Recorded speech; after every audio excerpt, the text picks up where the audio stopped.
اعوذ باللہ من الشیطان الرجیم بسم اللہ الرحمن الرحیم۔ معزز خواتین و حضرات، عزیز طلبہ و طالبات، معزز ناظرین، السلام علیکم ورحمۃ اللہ وبرکاتہ۔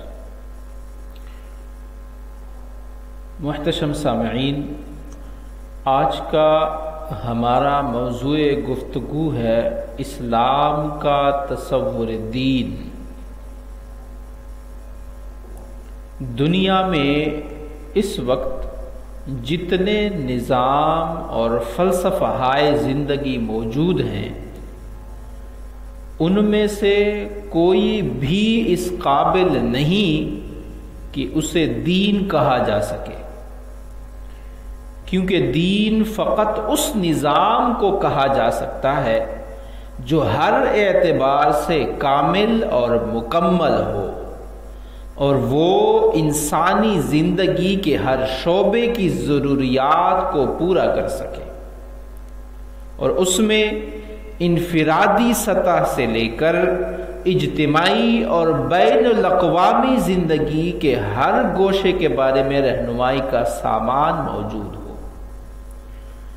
دین کہلانے کے لائق وہی نظام ہے جو بیک وقت دنیا اور آخرت پر محیط ہو، اور وہ ہر قسم کے نقص اور عیب سے پاک ہو۔ وہ نظام جس میں یہ شان نہ پائی جائے اسے آپ مذہب، فلسفہ، نظریہ یا تھیوری تو قرار دے سکتے ہیں، مگر اسے دین نہیں کہہ سکتے، کیونکہ دین خالق کائنات کے نزدیک فقط اسلام، صرف اسلام ہی ہے، اور یہی نظام اس قابل ہے کہ اسے دین کا نام دیا جا سکتا ہے۔ جیسا کہ اللہ رب العزت نے ارشاد فرمایا، ان الدین عند اللہ الاسلام، بے شک اللہ کے نزدیک فقط اسلام ہی ہے۔ یہ آیت مبارکہ آپ نے بارہا پڑھی اور سنی ہوگی۔ اس حوالے سے جو تصور ابھرتا ہے وہ اسلام کے ایک کامل اور مکمل دین ہونے کا ہے۔ قرآن مجید نے دین کے لفظ کو آخرت کے لیے بھی استعمال کیا ہے اور دنیاوی نظام کے لیے بھی استعمال کیا ہے، جس کا مطلب یہ ہے کہ لفظ دین دنیا اور آخرت دونوں نظاموں پر حاوی ہے۔ یہ ایک گمراہ کن تصور ہے کہ دین کا تعلق صرف آخرت سنوارنے سے ہے، دنیا سنوارنے سے نہیں۔ یہ غلط فہمی دور کر لینی چاہیے۔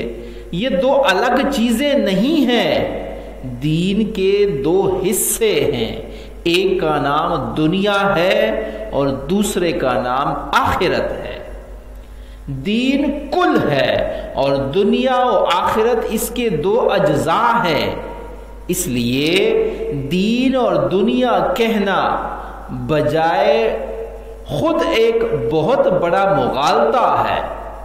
لہذا جس شخص نے دین کو فقط دنیا پہ حاوی قرار دیا، اس نے دین کے ایک بازو کو کاٹ کے الگ کر دیا، اور جس نے دین کو فقط آخرت سمجھا اس نے بھی دین کے ایک بازو کو جدا کر دیا۔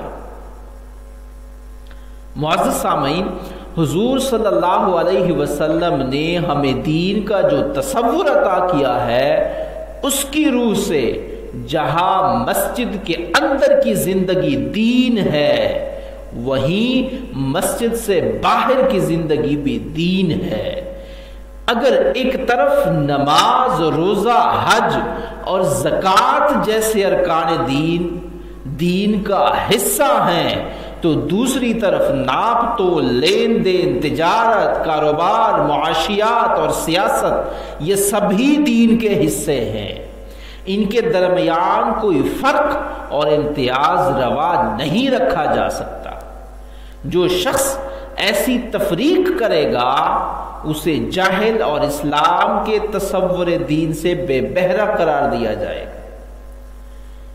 دین کا حقیقی تصور کیا ہے، اس کی وضاحت بخاری شریف کی اس حدیث سے ہوتی ہے جس میں حضور نبی کریم علیہ الصلاۃ والسلام نے ارشاد فرمایا، جہاد کی نیت سے پالے گئے گھوڑے کی لید صاف کرنا بھی عبادت میں شمار ہوتا ہے۔ یہ ہے دین کا وہ تصور جو ہمیں ہمارے آقا و مولا علیہ الصلاۃ والسلام نے دیا، اور ایک ہم ہے کہ محض واعظ و نصیحت، نماز روزہ اور اللہ اللہ کرنے کو دین قرار دینے پہ تلے ہوئے ہیں، اور تمام دنیاوی معاملات اور مشاغل اور معمولات کو دین کے دائرے سے خارج تصور کرتے ہیں۔ یاد رہے کہ یہ دین کا صحیح تصور ہرگز نہیں ہے۔ اگر انسان رزق حلال کمانے کی نیت سے دیانتداری سے محنت کرتا ہے تو اس کا ایک ایک لمحہ عبادت ہے، اور اس کا درجہ نفلی عبادت سے بھی بڑھ کر ہے۔ سیدنا فاروق اعظم رضی اللہ تعالی عنہ کے بارے میں آتا ہے کہ اگر کسی شخص کو فرض نماز کے بعد مسجد میں نفلی عبادت میں مشغول دیکھتے تو پکڑ کے باہر نکال دیتے اور اسے تنبیہ کرتے ہوئے فرماتے کہ اللہ نے تجھ پر مخلوق کے بھی کچھ حقوق عائد کیے ہیں، اور تجھے عائلی، خانگی، سماجی اور معاشرتی کاروباری ذمہ داریاں بھی ادا کرنی ہیں۔ حقوق اللہ کی ادائیگی میں حقوق العباد سے فرار ہرگز دین نہیں ہے، بلکہ یہ رہبانیت ہے جس کی اسلام نے سختی سے مذمت کی ہے۔ قرآن نے جہاں نظام آخرت کو دین کہا ہے، وہیں دنیاوی معاملات کو بھی دین قرار دیا ہے۔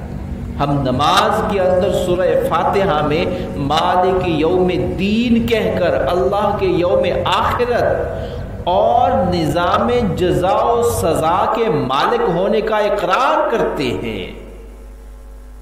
گویا کہ حکومت و سلطنت کا دنیاوی نظام بھی دین کے دائرے میں شامل ہے، اور آخرت کا سارا نظام بھی دین ہی کا حصہ ہے۔ گویا دین دنیا و آخرت کے دونوں جہانوں پر یکساں طور پہ حاوی ہے، اور دونوں کی بہتری اور اصلاح کا تقاضا کرتا ہے۔ اس لیے اسلام کو دین قرار دیتے ہوئے اللہ تعالیٰ نے اس کے مکمل ہونے کا اعلان ان لفظوں میں کیا، الیوم اکملت لکم دینکم واتممت علیکم نعمتی ورضیت لکم الاسلام دینا، کہ آج کے دن میں نے تمہارے لیے تمہارا دین مکمل کر دیا ہے، اپنی ساری نعمت تم پر تمام کر دی ہے، اور تمہارے لیے اسلام کو بطور دین منتخب کر لیا۔